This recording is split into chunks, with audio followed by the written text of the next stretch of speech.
So, episode 8. Doing it in my house, home alone, instead of in the truck. I like to get a piece of paper if I have opportunity, and I make notes to myself. Episode 8. My goodness.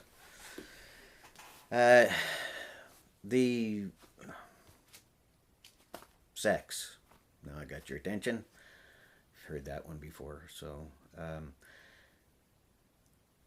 I made a mention of inappropriate sexual behaviors in the last podcast. It's not a subject I like to talk about. It is inevitably stories of abuse, and I don't want to be explicit in any way. And the thing is I know I'm just one person, and I lived in a different kind of a life as a child than many, but I think sexual abuse of children is it's rampant now. It was rampant in the 60s and 70s. It's always been rampant. There's always been a segment of society that would abuse children, boys and girls. Whether that was sexual or physical, whatever. It's, children haven't been really nurtured history of humanity in the way that they should have been.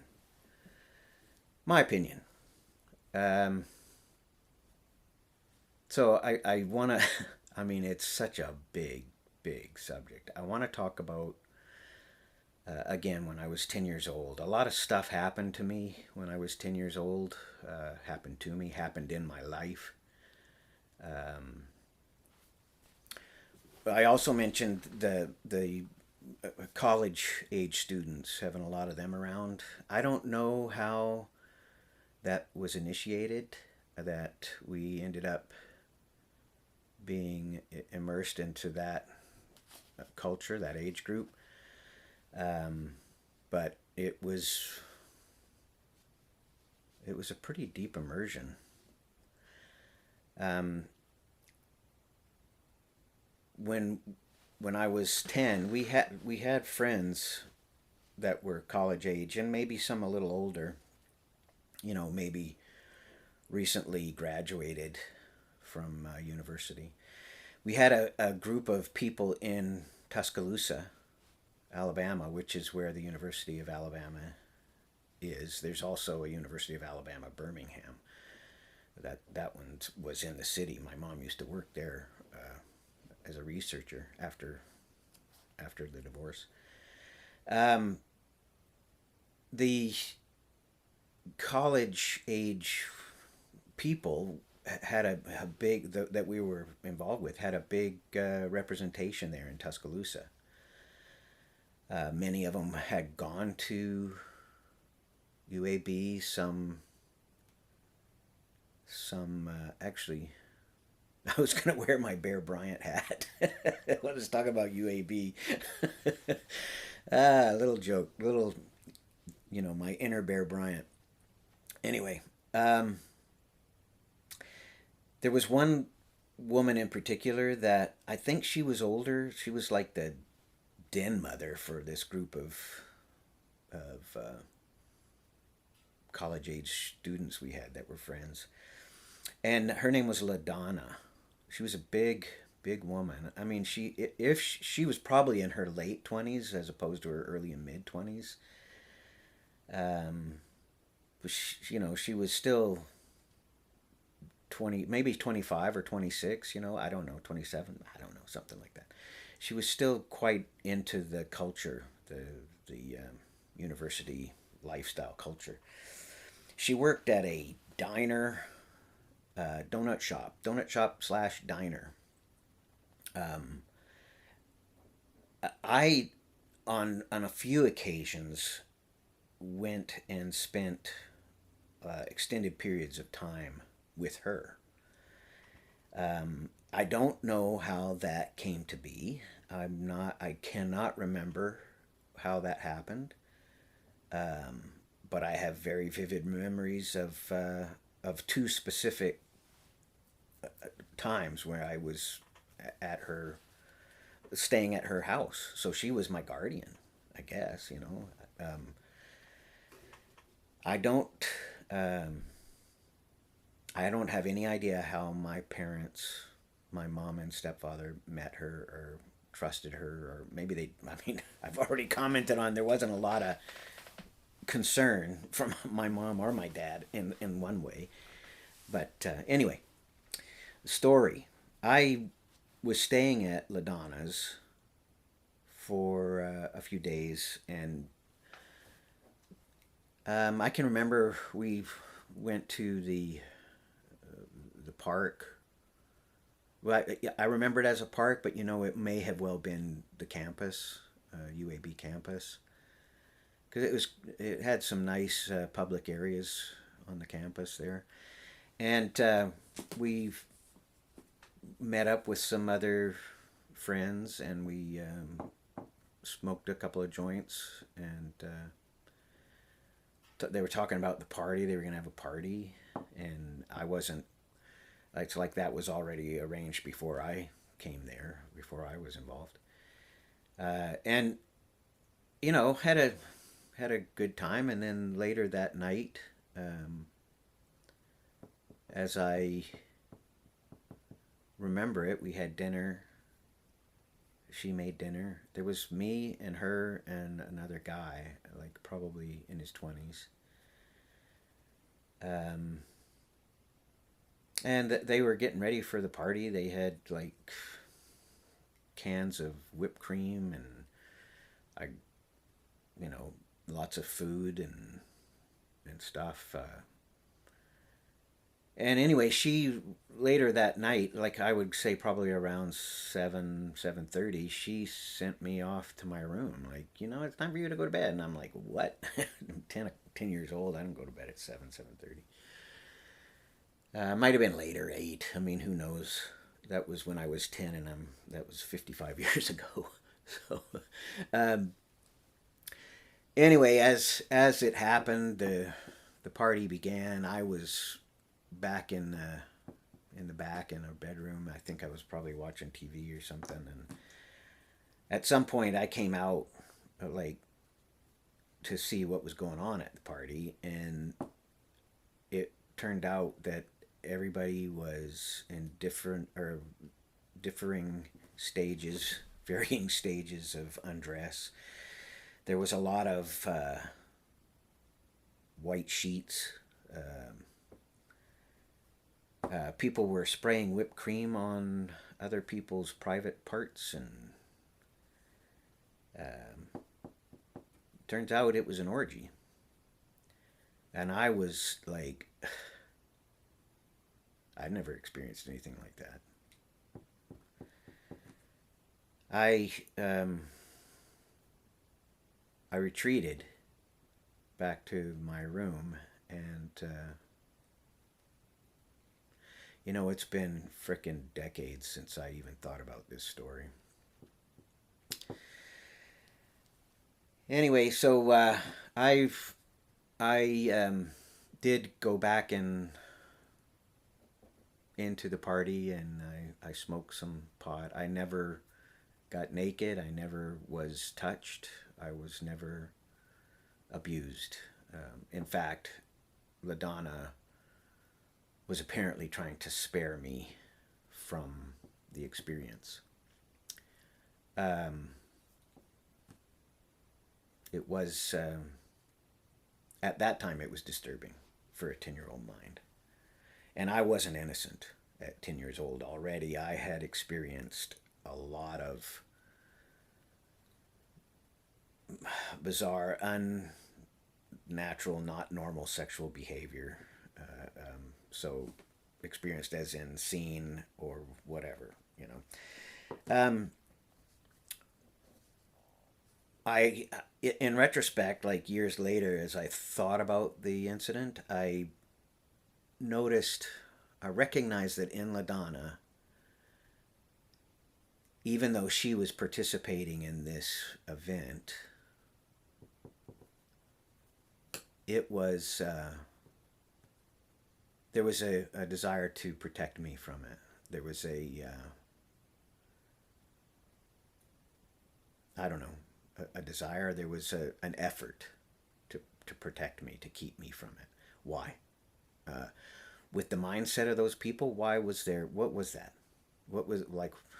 Does it make any sense? Like logically, this is back to me and my worldview stuff, right? So, did it make any sense? I mean, this is in retrospect. I wasn't thinking this when I was 10. This was later, as an adult male, trying to figure out what these things in my life meant and how did they imprint me? How did they affect me? So,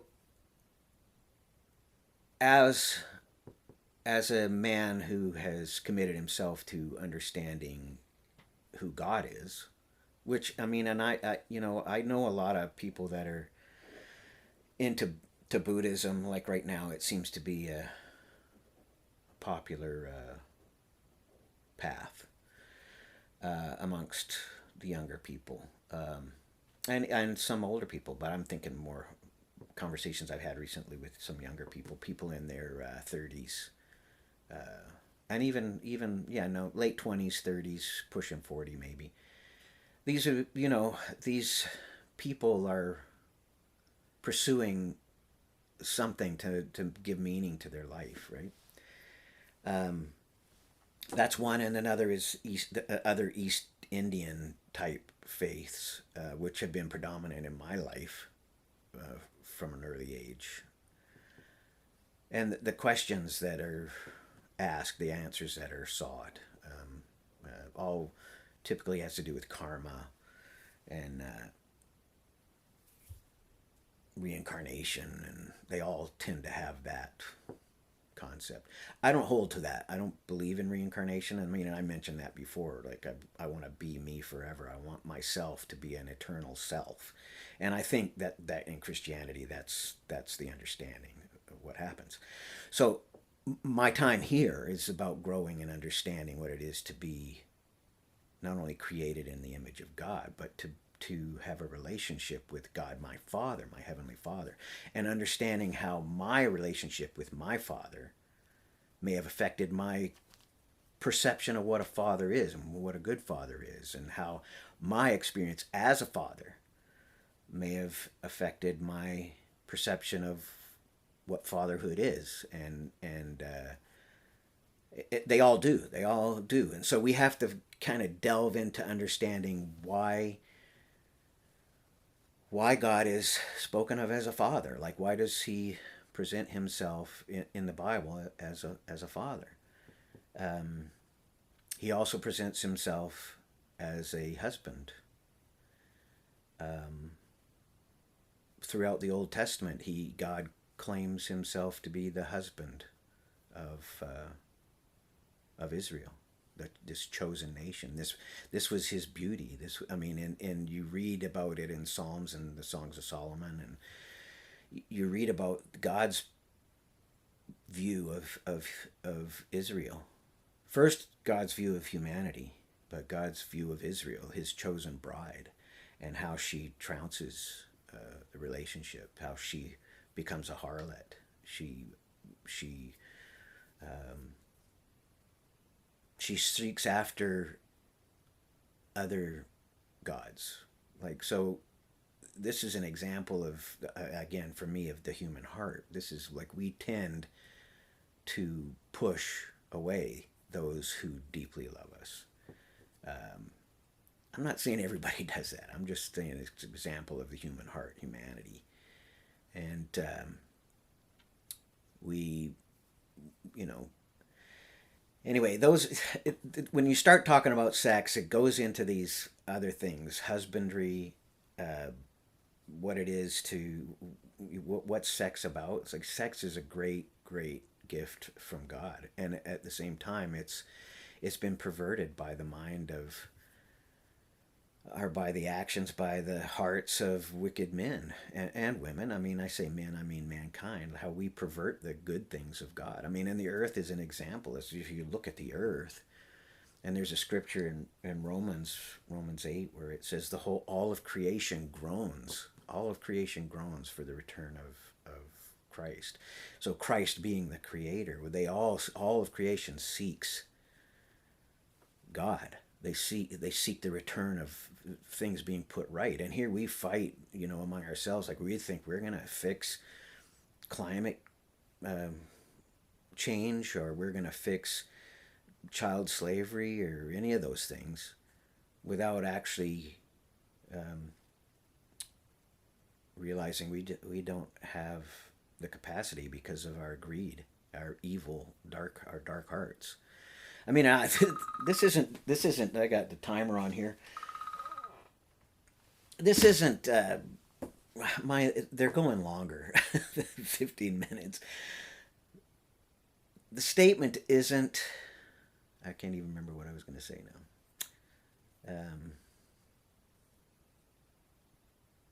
That there's so much to talk about. I mean, because sex is a beautiful thing when it's according to God's purposes, and it's a horrible thing when it's perverted. And I know at some point I'm going to get deeper into this stuff. It's a hard subject anyway.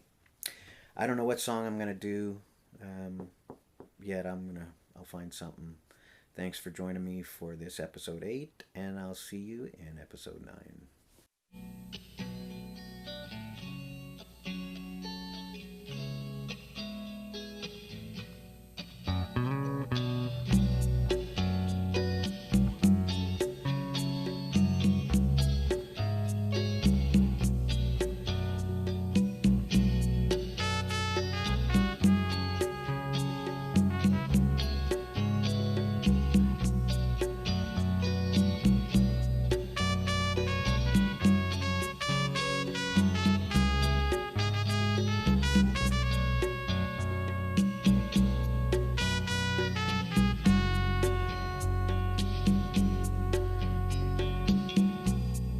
Burdens that weigh heavy on a man, well, they weigh heavy on a man like me.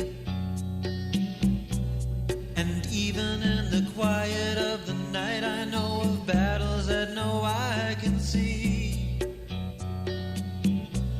Like living with a tired and weary heart in the jungles that a mind can see.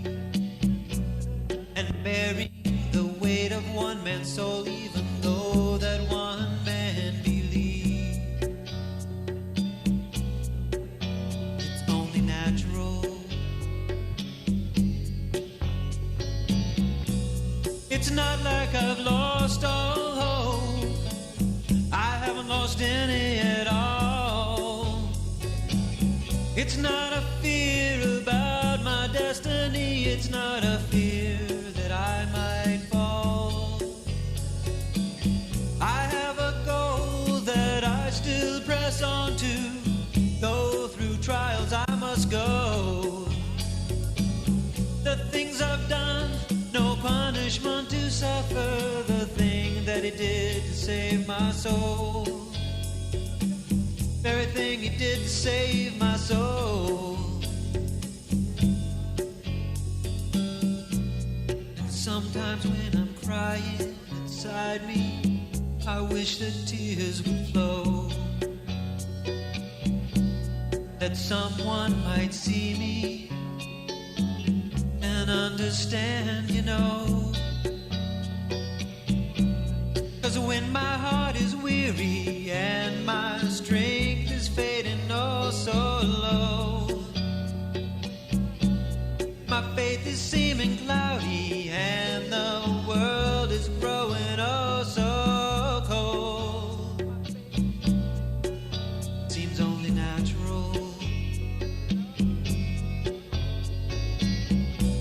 there's still something that I have to live for, and that's more precious than gold. Runs like a river right through the center of everything that I know. Truth is my ally and my sword is in the spirit, and faith is a shield all around me. The things I've done, I know that I won't die for the thing that he did to set me free. Very thing he did to make me free.